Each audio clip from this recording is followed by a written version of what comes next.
In your voice, your vote. Vice President Kamala Harris addressed supporters with her concession speech this afternoon. On the campaign, I would often say, when we fight, we win. But here's the thing. Sometimes the fight takes a while. That doesn't mean we won't win. The important thing is don't ever give up. Don't ever stop trying to make the world a better place. The vice president calling on supporters to accept the election results and, as you heard her say, keep fighting. Harris called President-elect Trump this morning, congratulating him on the victory and emphasizing the need for a peaceful transition of power and the need to be a president for all Americans. So let's talk more about this. We want to dig deeper into the presidential race and what's next. And so joining us now, Republican Tamika Hamilton and Democrat Roger Salazar. So let's jump right in. First, want to get your reaction to Donald Trump winning last night and the Republicans taking the Senate. Tamika. I was very optimistic from the very beginning. I thought that, basically everything that we've seen over the past year led up to his win last night. So, we were very much knowing that at the end of the day, Trump was going to take this.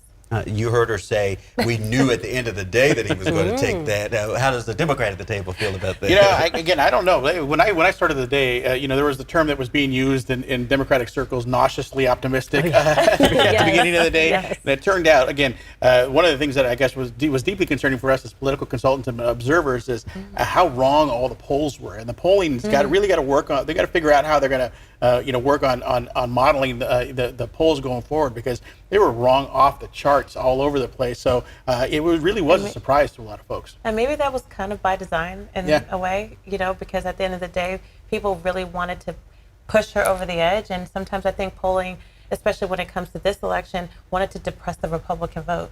Right, and we know in 2016 and 2020, Trump was underpolled as well. So let's talk more about, we have had an experience with a Trump presidency. So what can we expect this time around? I know it's just early on. He's president-elect at this point, but your thoughts on the Republican side? I think that people are going to be looking to that promises made, promises kept campaign message that he put out the past 2 years. And, we had talked about it before. It's like people voted for him based on nostalgia, based on the fact that, the past 4 years have been very difficult for them financially. And so they're hoping to get that same presidency back and with electing him.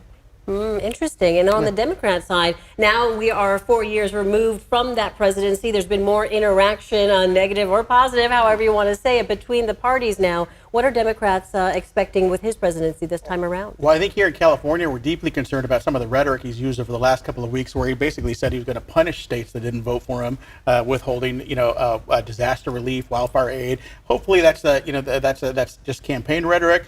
But again, we never know with this guy. So I think California leaders are going to be watchful about that and be ready for it. Okay, let's talk about this. What do you see as the future for Kamala Harris? Because we know already on social media there's conversation around, could she run for governor here? Well, that's a question. Again, and you see sometimes when people lose presidential elections, they kind of fade into the fade into the light. But I think she's still very, very young. She still has a lot to offer. You saw her speech.